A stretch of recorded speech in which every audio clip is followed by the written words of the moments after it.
This particular session will be, for the word of God is alive and active, sharper than any double-edged sword. It penetrates even to dividing soul and the spirit, joints and the marrow. It judges the thoughts and the attitudes of our heart. This is Hebrews 4:12. I will be expanding on the transformative power of the Word of God and the role of faith. Now, so many days past, we have been getting enough of teaching, understanding the faith of Abraham, how he was fully persuaded. It took him 25 years. Now, all of us who are coming here, we are born again, and that is the reason why we have got the thirst for the word of God, and that's why we are coming here. As I had told you last time, my initial testimony, initially what happens, it must have happened with you also. With the same word of God, as I had told you that time, just by confessing, I had received my miracle. But now sometimes I see it is not just that, because word of God cannot be taken like a formula. It cannot be taken like a skill. Okay, skill will develop with practice. But we cannot take it that way. Okay, I will read the scripture 10 times, 20 times, and I will get my miracle done. No, it doesn't happen that way. So that means it's a process, it's a journey which we have to continue. So now, how are we, just like how Abraham initially believed God, not that he did not believe God. He believed God, and that's the reason why he left the country or the place where his father was living. He left it based on the word of God only. But the miracle, the promise of the child, after 25 years he got. That means that trust had to be built up in order to receive. Now, same thing it is with us. We have faith. We have faith, and that's the reason why we are coming here, listening to the word, listening to the preaching, listening to the teaching we ourselves are doing. But that trust to be fully persuaded that my God will do it, keeping the focus on God, that is what we have to be doing in our day-to-day life. So how we will be getting this? This will happen only when we concentrate on God. That means there are certain things that we've been doing, but we need to slightly fine-tune them. Like, for example, that Jesus is the complete revelation of God. Now we have heard this scripture, John 1:1. In the beginning was the Word, and the Word was with God, and the Word was God. That means Jesus is God. That means Bible, whenever we read the Bible, we are talking to God. We have to take it in that sense, that reverence. We need to have that kind of a reverence. Whenever I open the Bible, it is the love letter of my God to me. He is my proprietor. He is the author of my life.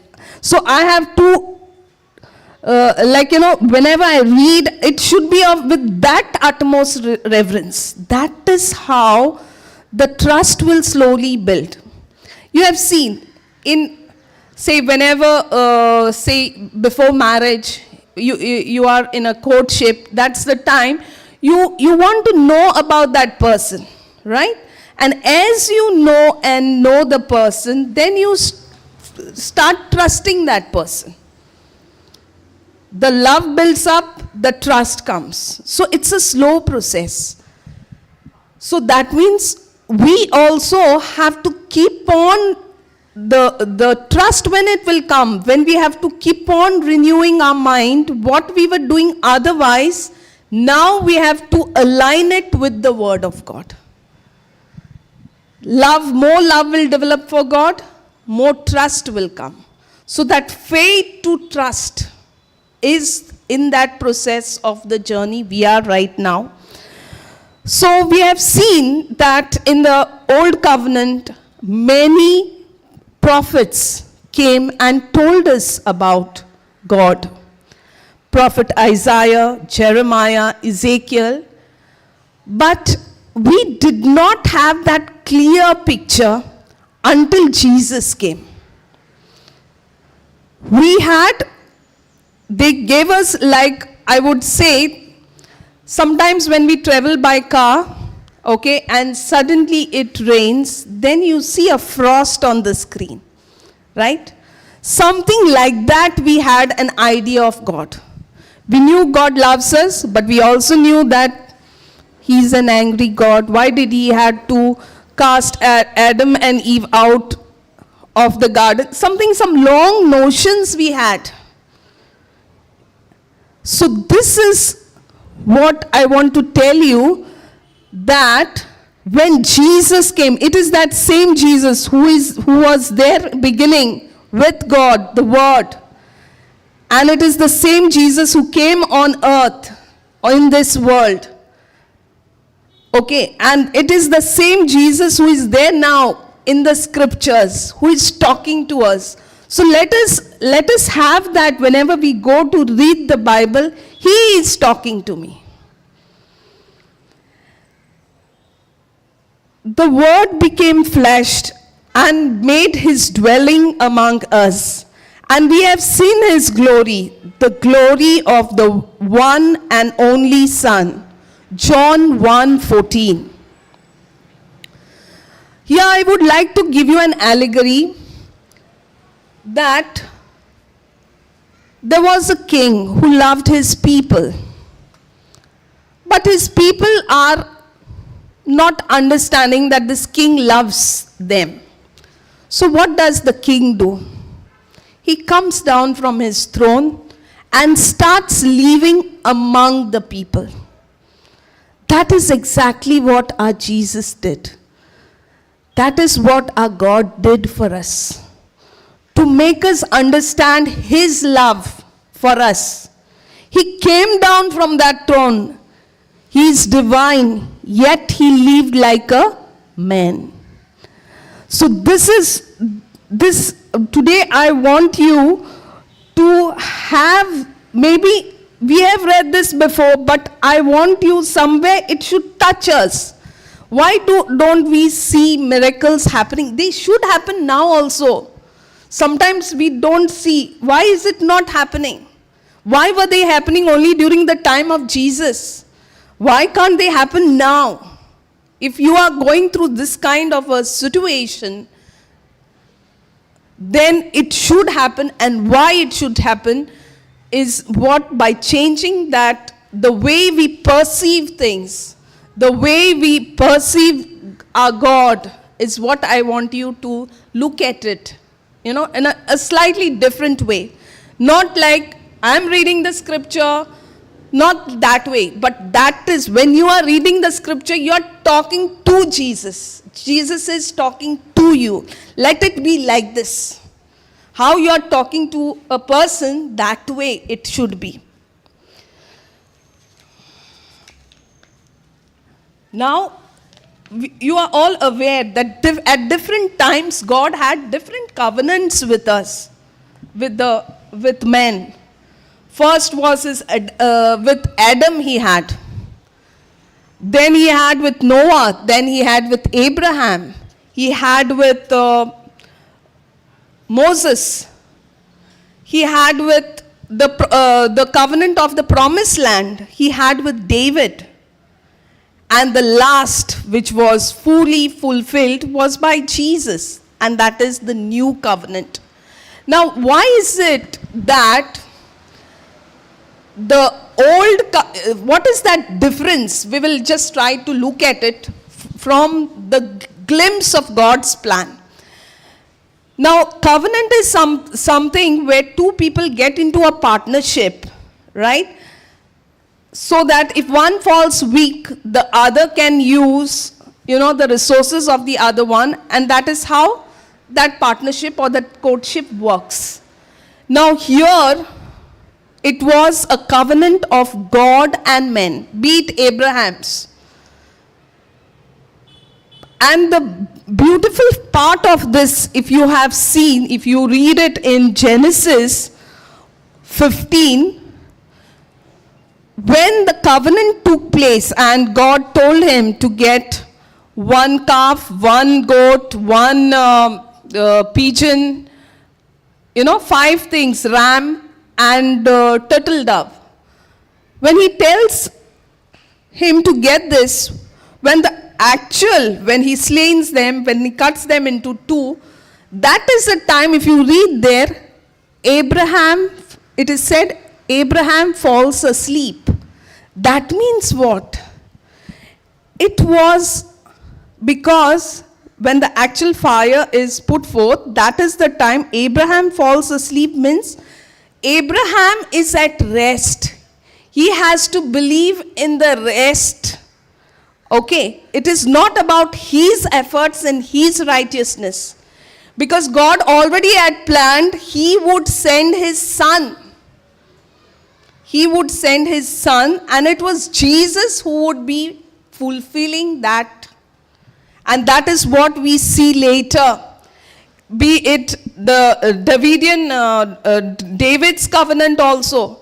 Even over there, the son of David, who is it? It is our Jesus. It is all pointing. Everything, the law, everything points to Jesus. And it is the fulfillment of that done by Jesus is what we have to listen every day. The more we listen of what Jesus has done, the more we go on listening to it, that is the time our faith will build into that trust on God. Just to give you an example, in the case of David, what did he believe in? If you remember, David, he said his faith in 1 Samuel 17:37, he says, "The Lord who rescued me from the paw of the lion and the paw of the bear will rescue me from the hands of this Philistine." So now that means it is his trust that is talking. He's fully trusting the Lord. He's fully trusting the Lord. He is not on himself. He knows the battle is of the Lord. He says that. The battle is of the Lord. Now this is where we have to reach. This is where we have to reach. Just like Abraham said, when he went with his son, the servant asked him, that is the time, we will come back. That means he knew, even though if he sacrifices his son, God will resurrect him, whatever, but we will both come back. This is that trust I'm talking about. And I want you also to build this kind of a trust. Okay, to be God focused. Now for that, now we are in a better covenant, as I said. Jesus has promised us the Holy Spirit. Because in John 14:16-17, what does Jesus tell us? He tells us that I will ask the Father and he will give you another advocate to help you and be with you forever. That is the Holy Spirit. Now, how is it different between us and David or Abraham or Isaiah, the different prophets? they also had the Spirit. And that is how it is said, the oracles, or they spoke the oracles. Okay, that means they did not have the indwelling of the Holy Spirit all the time, like how we have now. And for that reason, since we have the indwelling of the Holy Spirit, it is told to us that in John 14:26, the Helper, the Holy Spirit, whom the Father will send in my name, he will teach you all things and bring to your remembrance all that I have said to you. Now, to bring to your remembrance all that he has said to us, we should have the word of God in our hearts. It should be there in our hearts. And how we will be having it? By listening to the word of God, the teaching, the preaching, by we ourselves making that time and effort to read the word of God, by praying. Praying itself is a communication with God. Praying doesn't mean only asking. That is a wrong notion we had of only asking things. No, prayer is a dialogue. We have to listen to what God is also telling us. In fact, praying is aligning ourselves with the word of God. Back again, coming to the renewing of the mind. So now,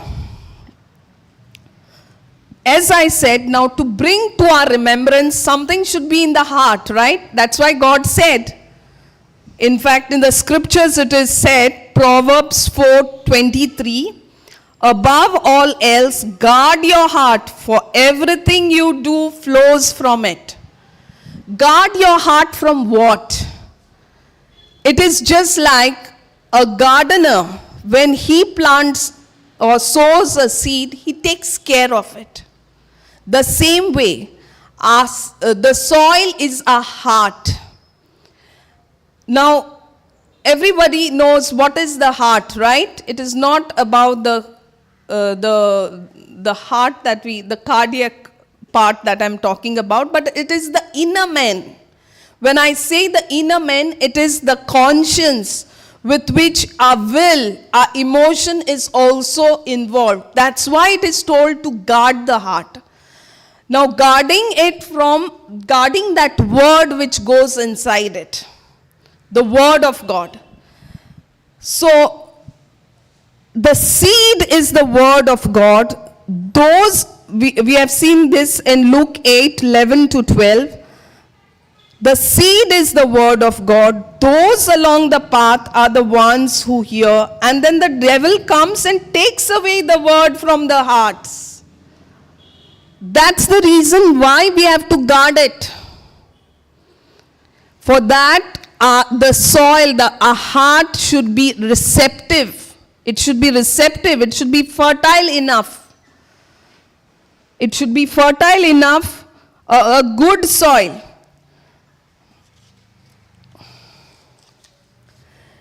Now, in order for it to be the good soil, how are we going to make it that good soil? Now, to make it the good soil, we have to, in fact, I would say every day we have to point to Jesus. Every day the pointing should be to Jesus. That means you will say, yes, I know Jesus came for me. Yes, I know all that. He went on the cross, the agony at the Garden of Gethsemane. I know this. But how is it that you know? Do you know it just like a history? So that's the reason why every preaching is pointing to Jesus. Every preaching should point to Jesus. And that's why whenever we listen to any sermon, it should remind us of the works of our Lord. The divine exchange. That's why it is there in the Eucharist. It is reminding us, and that is the only one thing our Lord has asked from us. Do this in remembrance of me. Okay? That's why we have to get into this almost every day also. And this is that which will make the soil good. So even though we know the purpose of Jesus coming on this earth, in this world, John 3:16 tells us, for God so loved this world that he gave his only begotten Son, that whoever believes in him shall not perish, but have eternal life. Now, let us, today I want each one of you, you should go with some healing. And it will happen. Be it the bodily healing or the mental healing, but it should happen. And it will happen. I'm convinced by it, because that's the reason why I'm saying we have to preach and teach only about Jesus, what he did. So let us take that part, the suffering of his. Okay. Now, just before Jesus suffered, what we have to, be able to discern the body and blood of Christ very appropriately, very properly. Now, for that, I would like to take you in the Old Covenant itself.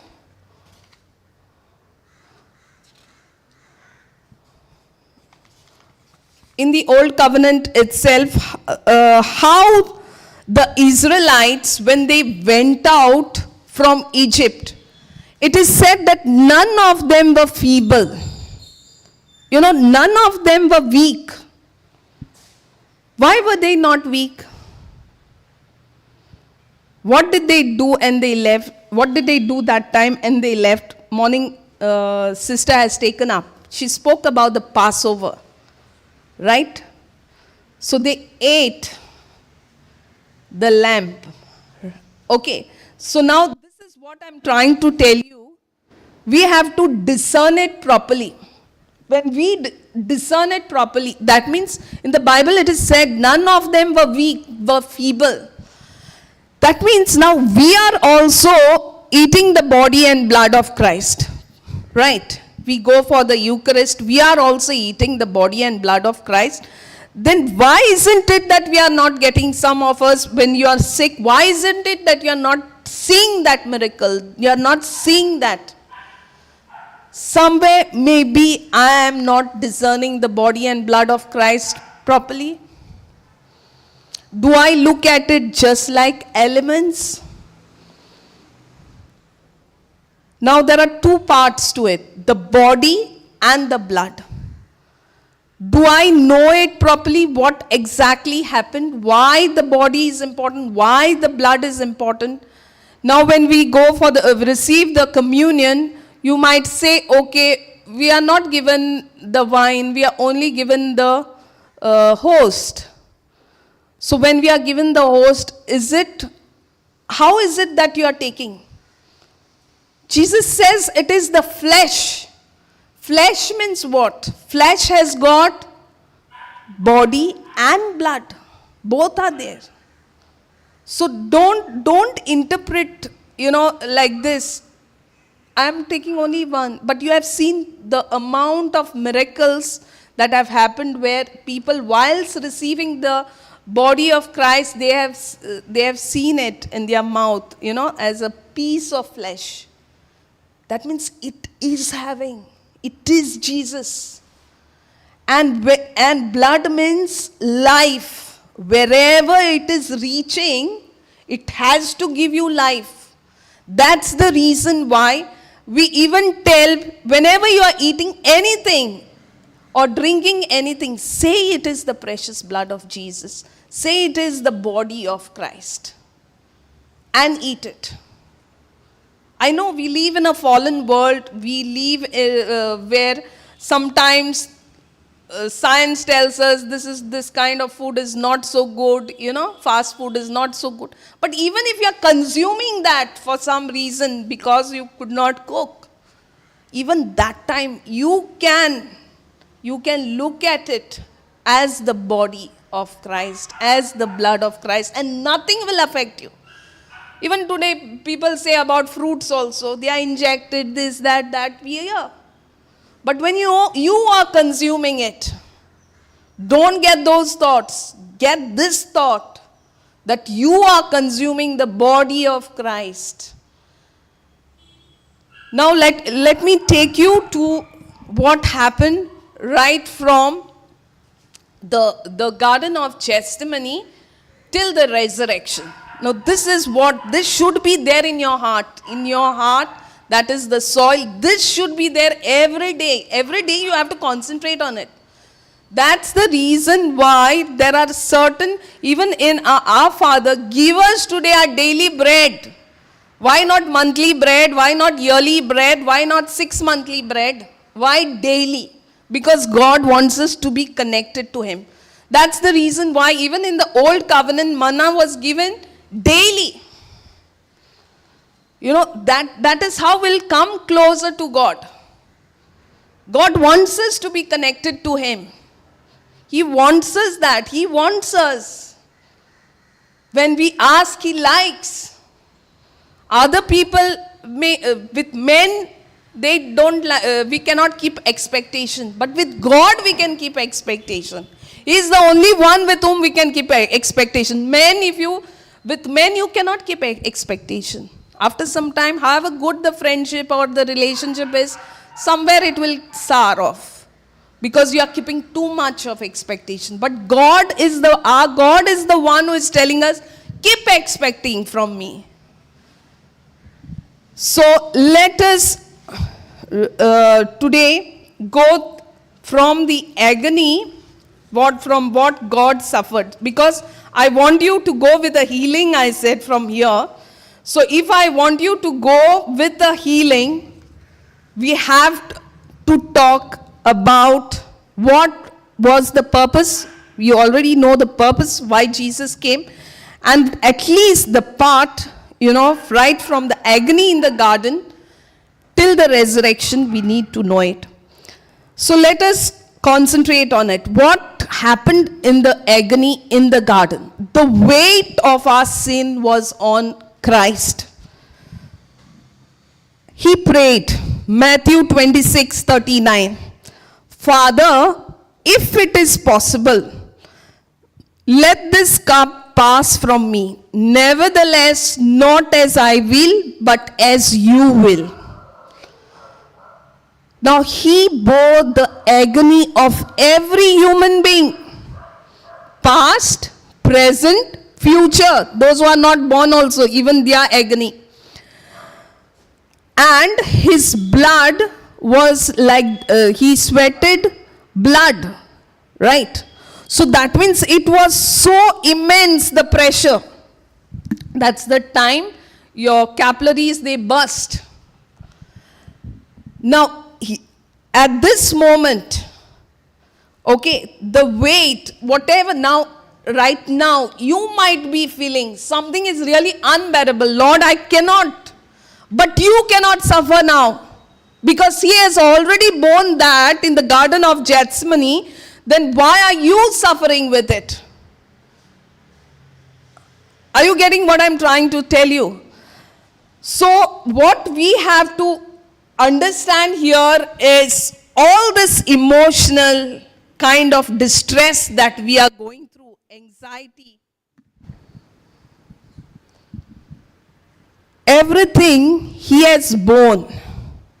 So now, how do we look at it? How do we look at it? We look at it that what we have to say is, Jesus, I know you have borne this in the Garden of Gethsemane for my sake. And I thank you, Lord. This emotional stress, this anxiety that I'm going to right away, you have already borne it. So another person cannot bear it again. This is what you have to say. This should be your prayer. And I thank you, Lord. The second is, He was being spat upon, shamed. Now there are times when we are rejected. Maybe as a child in the womb also, sometimes we are rejected. And that rejection, sometimes it affects us. So even if this kind of a rejection that affects us in the sense we live maybe a complex life, that means we have a inferiority complex sometimes, and that's the reason why we grumble, we feel nobody likes us, all these kinds of things may be there. Now this rejection, Jesus was rejected, right? Jesus was rejected by his own people. Even his disciples left him that time. So Jesus also underwent that rejection. He underwent shame. Sometimes we feel shameful about small things. But his body was bare, even though we see it on the crucifix, like a small piece of cloth being covering him. But that's not the case. You know it. What Isaiah has said in the scriptures. He bore all this. So if he has gone through this, do you think you still have to face rejection and shame? Do we still need to live in the shadows of our past? Do you still think we have to live in the shadows of our past? No. Because somebody has already gone through this. And now, so everywhere we have to see this divine exchange. So now what he has given us his righteousness. We have to wear that robe of righteousness. Even though people have condemned you, rejected you, made fun of you, or you went through a phase which is very shameful and you are feeling that guilt, whatever might be the thing, you have to understand that divine exchange. Jesus has given you his righteousness, and all this of yours, he bore it that time. He has gone through it like that time. So this was in Matthew 26, 67 to 68. Then they spat in his face and struck him, and others slapped him, saying, "Prophesy to us, Christ, who is the one who struck you?" This way he went through rejection. This way he went through the shame. So rejection and shame also now we have covered. So I feel nobody should go through this again. It is covered by our Lord Jesus, and he has given us his righteousness. The third is the scourging at the pillar. Now this is very important because it is giving healing to our physical bodies. Why did he go through both? Otherwise it is either death on the cross or scourging. But he went through both. He did it. It was, we might feel it just happened. It's like a drama that happened. No, it was all God's plan.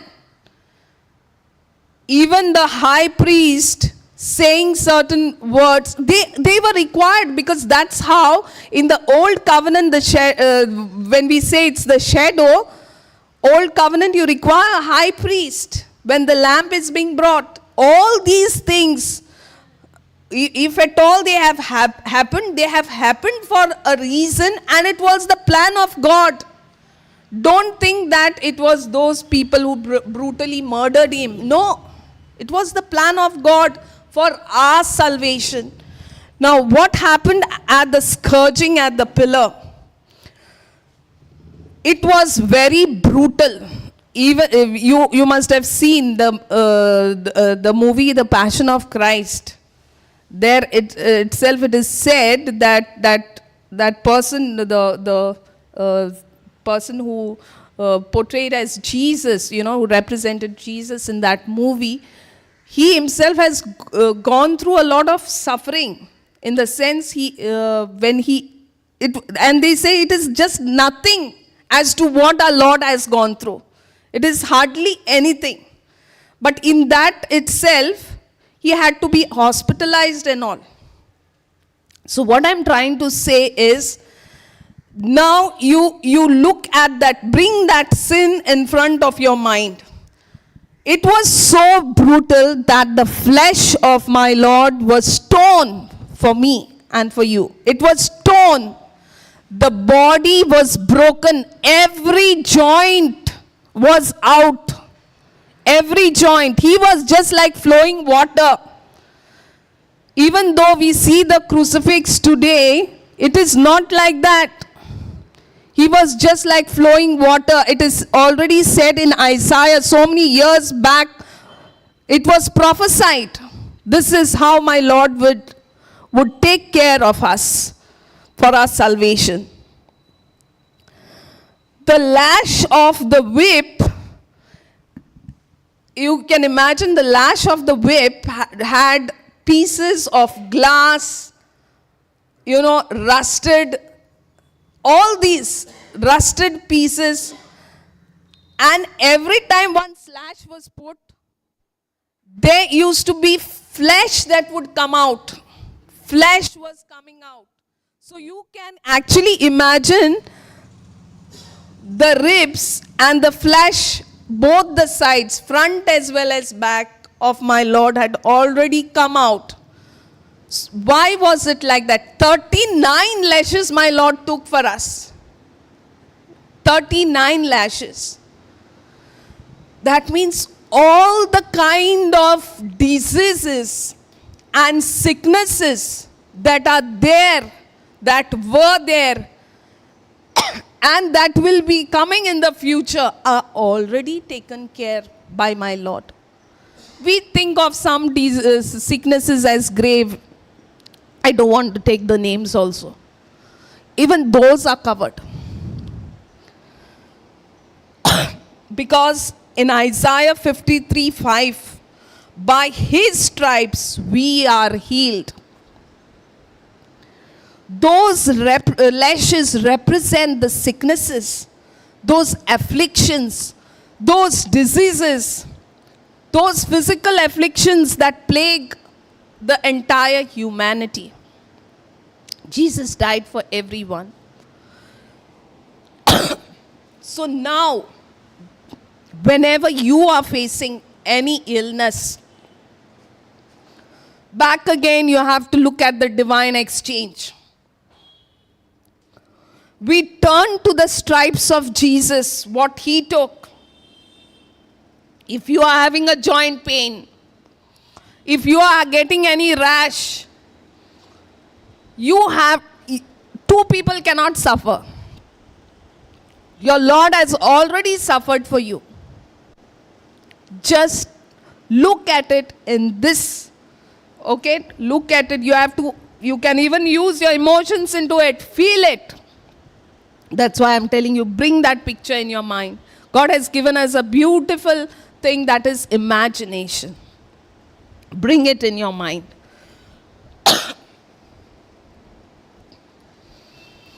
Now, the healing power of Christ is available to us through faith.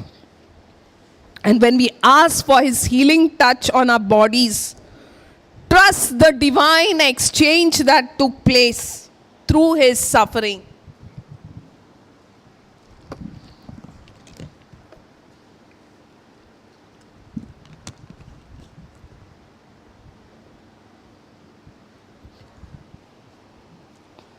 Now that was about the scourging at the pillar.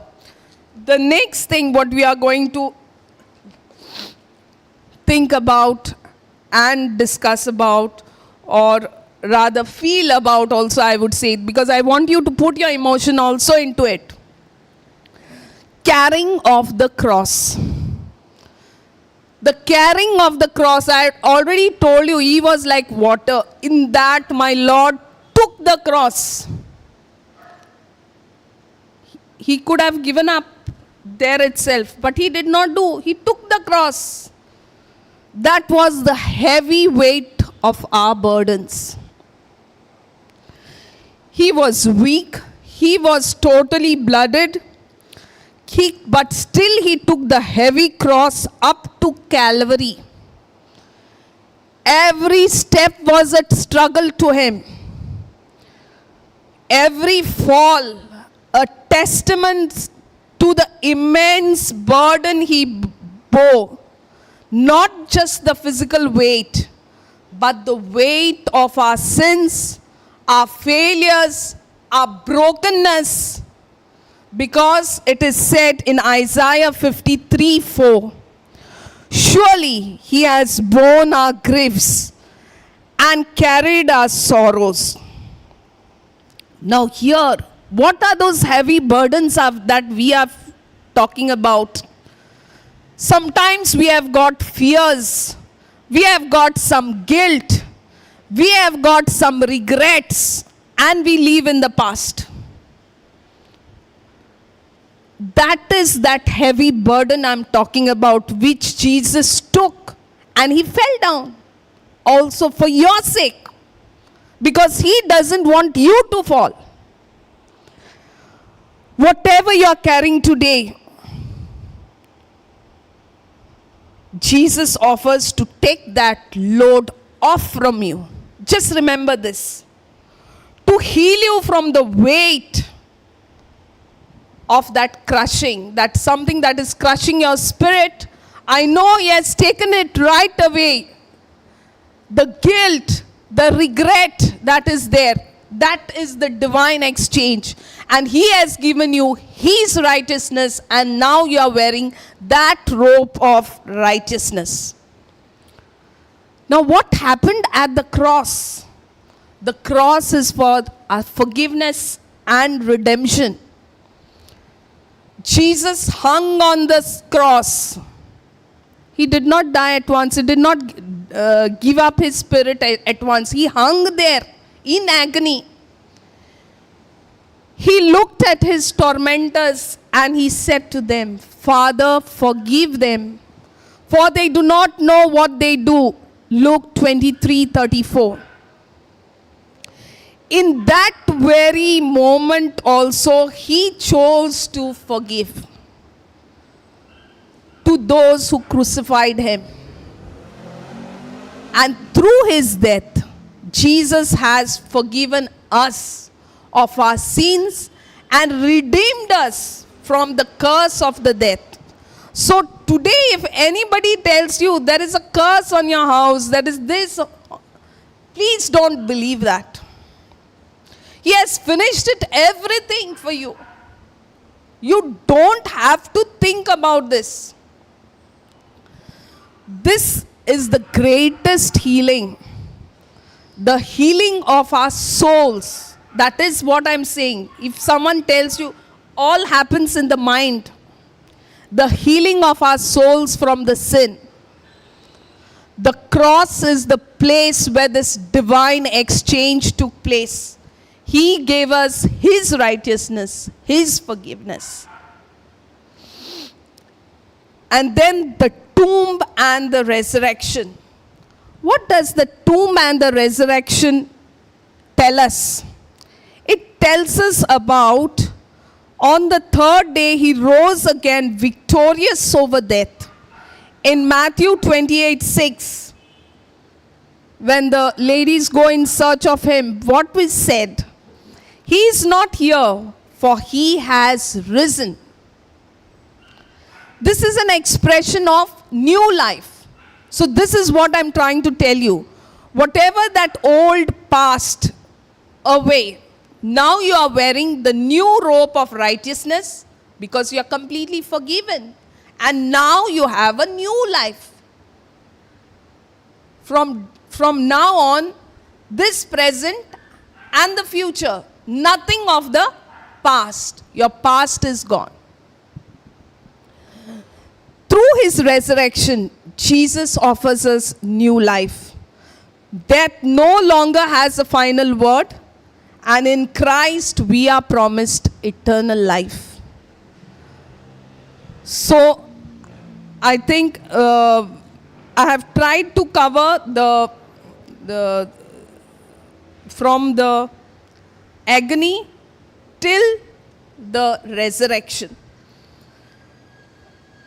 Now, when I say the divine exchange, Jesus' sacrifice and our new life, God made him, that is 2 Corinthians 5:21, God made him who had no sin. Jesus had any sin? No. To be sin for us, so that in him we might become the righteousness of God.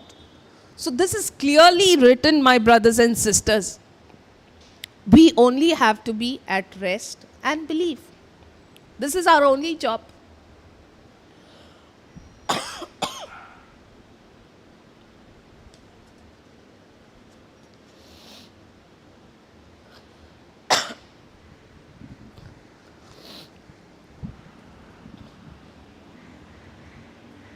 Now, how do we build on our faith? Hebrews 11:6.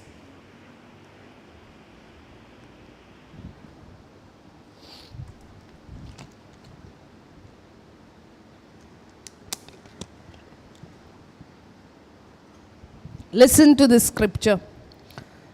And without faith, it is impossible to please God.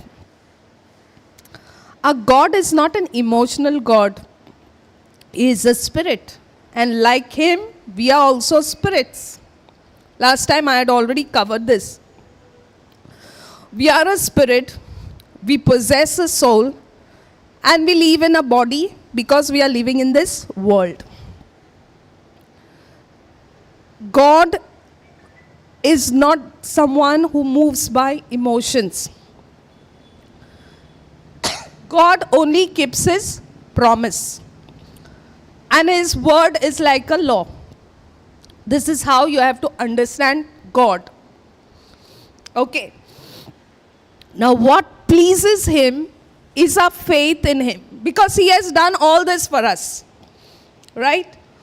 So we cannot please him by our crying, by becoming emotional. Nothing of this sort will work with him. We can only please him by our faith in him. Faith is that rest. I rely totally on you. Just understand this thing. You know, many a times we feel, okay, if we cry in front of the Lord, I cried so much. No one, that we can do to a human being. That way we cannot please God. God we can please only through faith. And that is the reason why every time, whenever Jesus preached, what did he say? Your faith has made you well. You know, this is something that we need to, ingrain it in our heads. It becomes difficult in the sense we are living in this world. We come across day-to-day humans who are like this emotional people, and maybe in life we do that to please someone. We cry and then we'll feel pity and all this. But this is not the way we can deal with God, because he's a spirit. And we should also realize that we are that spirit. You know, why it is happening to us that we become more closer? Because we think we are body. We think we are body. We are not bodies. We are spirits. And God is a spirit. And for spiritual things to happen, last time also I had told, the currency is only faith. The currency is only faith. Only through faith we can please God. Not by emotion. Emotion comes in your soulish realm. That is your mind, your mind, your will, your decision making, and your emotions. That is the middle. This side is your body, middle is your soul, inner is your spirit. And I've told you, your direction should be, whenever we receive the word of God, we are connected in spirit. So spirit should, like what we receive, that is how our minds should get renewed. And when our mind is getting renewed, automatically healing, everything you'll see this side. Don't perceive it through your senses. Don't ever try to perceive it through your senses. If you try, I know you will fall. But if you do that, that is the time you will not see results. I mean, these healing results, miracles happening. So faith comes from a personal relationship with Jesus. Now, how to build this intimacy with Him? So just like I told you today about the divine exchange, this is what every day also, if you think and say, or when you go for Mass, if you concentrate on this, because when you go for Mass, what happens is, there is Word of God, there is divine exchange, it is also. So that time you have to imagine all this. If you imagine this agony, scourging, everything, and then go and receive the Holy Communion, that is the time you will get that healing. You will receive that healing. It has to happen. Because by faith you are going. Nothing else. None of your efforts.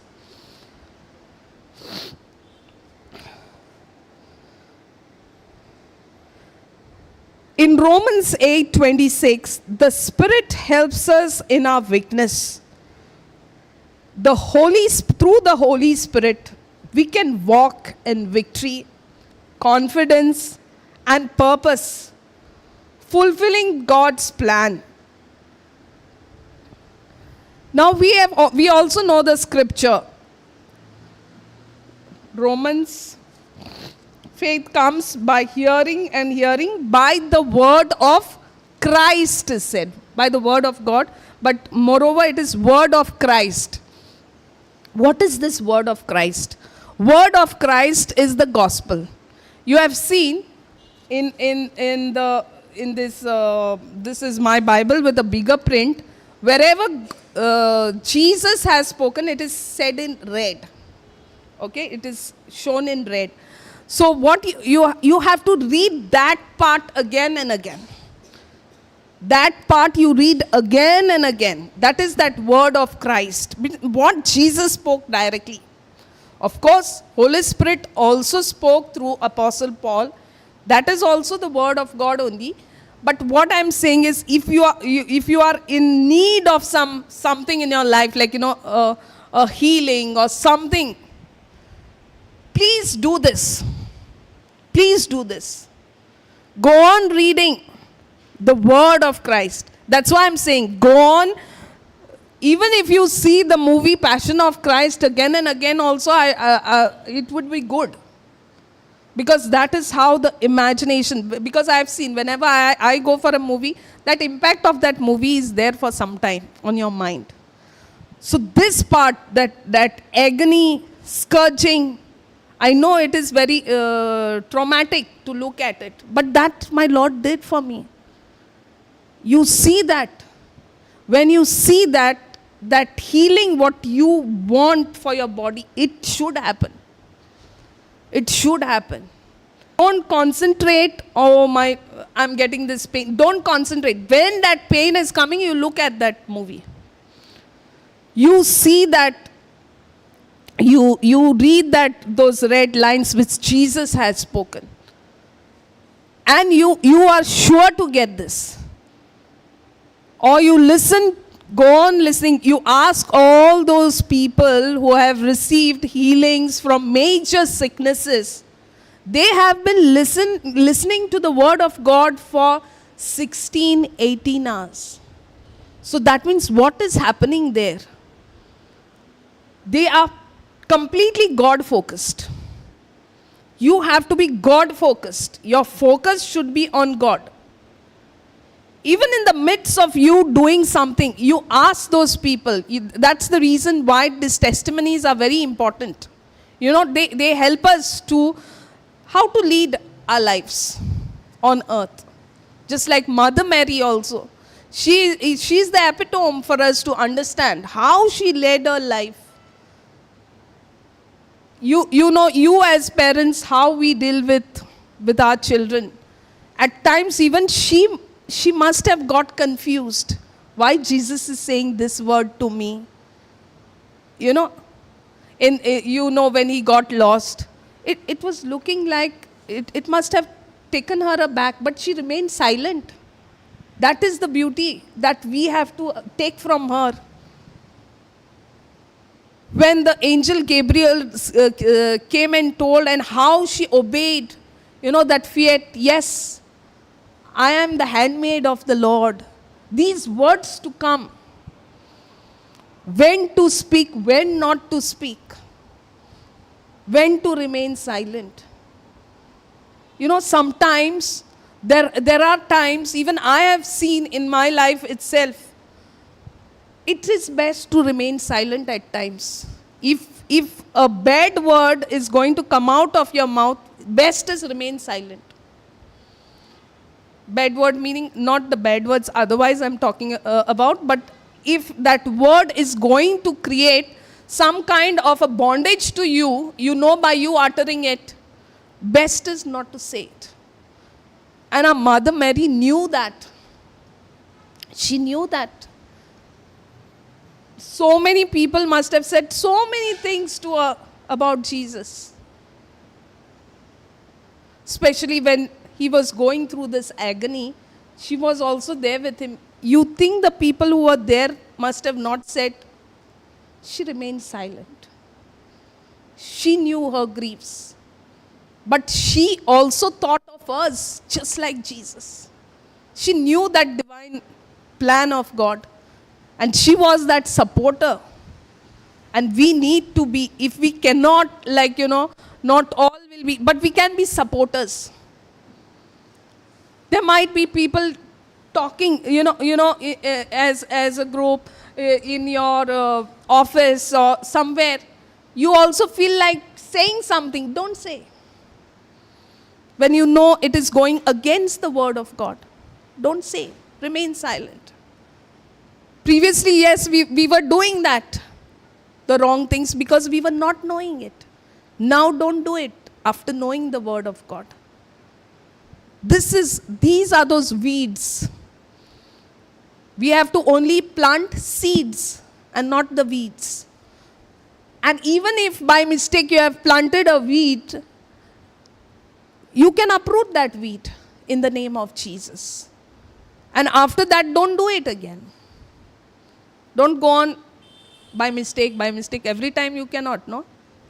You should also have a control. And definitely the Holy Spirit is there to give us that. Morning sister told us about what are the three things the Holy Spirit reminds us of, right? The first morning session was on that. So what does the Holy Spirit remind us of? Sin. And which is that sin? Yes, the sin of unbelief. Previously we used to think, okay, that guilt what comes must be the Holy Spirit. I used to also think, there was a time I used to think like that. The guilt that is coming, it is maybe the Holy Spirit is telling me I have done wrong. No. My Lord will never tell like this. This was all our wrong understanding that we had before. Okay. And our righteousness is of the Lord. And this righteousness we can never, get it through our own efforts. Don't ever, try also doing that.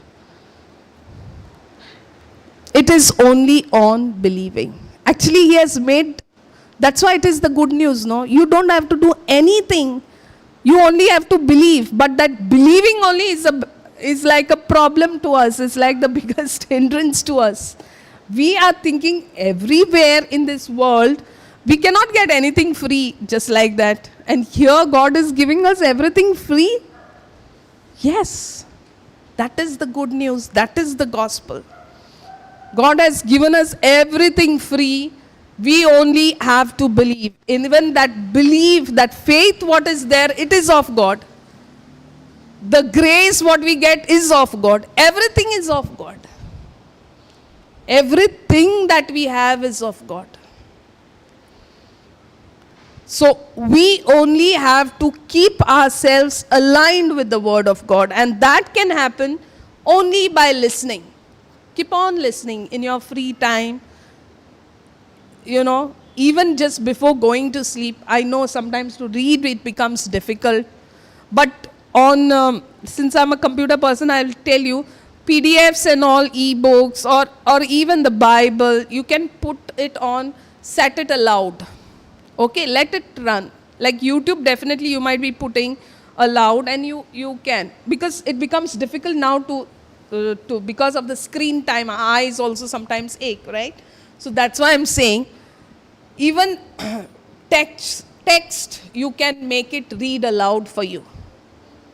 Bible, if you are finding it difficult to read, you listen. Even that listening will create an impact. Okay, put it, if it is too feeble, put it a little loud. In your room you are doing it. Don't bother about people's opinions, what this one will say, what that one will say. Okay, now your connection is with God. And I'll tell you, once you have this, you will be a different person, in the sense your boldness is in the Lord. Your confidence is not in your capabilities. Your confidence is in the Lord. That is what is going to make you speak. Okay, and of course we have the Holy Spirit, we have praying in tongues. Say suppose now, if you are just, and I've seen this, I've been sometimes waiting in a queue, maybe for my work to get done in a bank and all, and that time I have prayed in tongues. Sometimes it is in the afternoon, okay, that time I don't want to open one YouTube video and listen to a preaching or read the Bible. It's not, you are just sitting over there, pray in tongues. When you pray in tongues, I have seen, things moving so smoothly for me. You will see these small miracles. In fact, what happens is, we concentrate on that one wrong thing that happened in a day, when there are so many thousands of good things that have happened. I know as humans it happens to us. I am also not perfect. But I know with Christ in me, with the Holy Spirit guiding me, I can be perfect. Okay, so look at it in this format.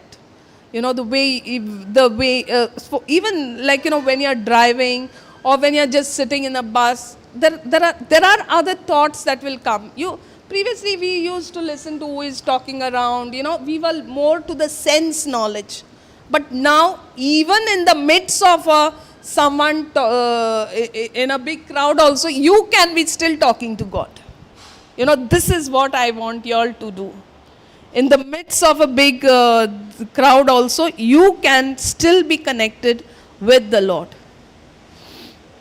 And you can see the difference. And one more thing is, initially when you become born again, you try to, you have received the word, so you might tell somebody else. Not all will be open to it. Okay, don't be disheartened, and don't go to transform others. Let them transform by looking at yourself, how you have transformed. That will make them transformed. Don't ever go to change others. I will tell you. Just because you have now received the word of God, don't go on telling people, this is the way, this. People don't like. They will, there is a time for them, because you might have given a word, yes. You have planted the seed. Now there is time and harvest. But when they see you transform, this will happen in your own house. Okay? First with your family it will happen. Okay, so that is what I'm trying. Let the transformation be seen through yourself, because we follow actions. Even as a teacher, I tell my students also, when I discuss with their parents also, I tell them, our children look at us, what we do and not what we say. Okay, Because you might say many things, but if you are not doing that, nobody will follow you. So the change should come in you, and with they looking at you, they'll be transformed. You don't go to tell them. Even if it is your children, like, you want that because you are in the Word of God, you want them also to come. But don't pressurize them like that. They will come at their time. When you start talking to them nicely and all that, once they see that transformation in you, they will slowly come. Why is it that my mama has become like this? Why is it that my dada has become like that? They will see that and they will come. There must be something good there. You don't go to tell them and get them by force. It will not happen. You will only make those differences all the more, I would tell you.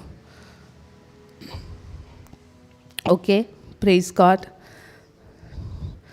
So let us make a closing prayer. Anybody would wish to make? Ma'am, please. Come. Closing prayer.